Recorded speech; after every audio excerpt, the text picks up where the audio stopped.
फाइतंगनाय 19 April सालमारिव 7 Ramnagar Vidhan Sabha केन्द्रनि by election कितिंगै नगनग पिलाय मुंख्लाय तंखाय बीजेपीनि बातायनाय दीपक मजुमदार तांसानि फुङाव बो कृष्णनगर गाना मेहेर कालीबारि रुट आमसायो अंखरमानि नुकजाखा भोटनि पिलाय मुंगो नगनग पिलाय मुंगो थाङै कक साका आमसानि तंकसं लुकुरकबाय लुकुरकनि काहाम हामिया ककरक खोनाकाते सुरि मुं ब सानका कक थुमथुमना रंनि बुसकाङाव साख्लायखाय बीजेपी बदलनि ओंगै बातायनाय दीपक मजुमदार जे नगनो थाङै तंखा हास्ते हापांते आगरतला पुर निगमनि सामुं नुगै बेलेखेनो खाफुरजाक दे भारतीय जनता पार्टी ते मंत्री बख्रक नरेंद्र मोदीनि फाइसिं हामजाकमा दंगो 7 रामनगर विधानसभा केन्द्र बाय खबजाक जत नगनगनो थांनानि नायतंखा आं ते आनि वानसुमुं लुकुरक आनो सुरिमुं खालायकाते सामुं खालायनानि जरा रुनाय আমাদের তো একই সিম্বল একই নেতা নরেন্দ্র মোদীর নেতা আমাদের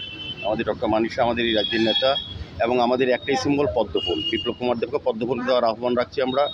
এবং আমি নিজে প্রার্থী রামনগর নির্বাচনে পদ্মফুল চিহ্নে আমাদের চিহ্ন একটাই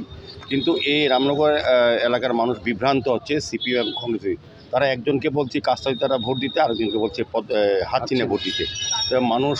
বিভ্রান্ত এবং দ্বিধাগ্রস্ত কাজে আমার বিশ্বাস মানুষ পদ্মফুলই ভোট দেবেন সবটাই লাভ দেশের মানুষই তো নরেন্দ্র মোদীর সঙ্গে আছে আমাদের রাজ্যের মানুষও আছে আমাদের দুইবার সরকার করেছে আমাদের পৌর নিগম এবং সমস্ত ইউএলবিগুলি আমাদের পঞ্চায়েতগুলি বিজেপির নেতৃত্বে আছে কাজে আমাদের উপনির্বাচনে এই সিটটাও সৌজিত দত্ত বিজেপির উনি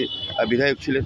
সাতাইকলাयो फाइतंगनाय 19 एप्रिल सालमारिव त्रिपुरा लोकसभा आचुकथायनि चंगमारिते आबुनि लगे 7 रामनगर विधानसभा केन्द्रनि by election 7 Ramnagar by election कितिंगै बीजेपीनि बातायनाय दीपक मजुमदार रामनगर आमसायो नगनग थाङै साल बुरुम बुरुमनो बिलाय मुं खलाय तंखा ताङै हिनके इंडिया एलायन्सनि बातायनाय एबा रतन दासनि फासिं साइसुंनो जबा खलायनानि नांनाय आबुनि लगे रामनगर लुकुरकनि फासिं सालतां त्रिपुरा लोकसभा केन्द्रनि बीजेपीनि बातायनाय बिप्लव कुमार देबनोबो गोबां बुट बाय गोपलाय खालायनाय बागै कबक मुं खालायगाबो बिउ रिपोर्ट कक खरां।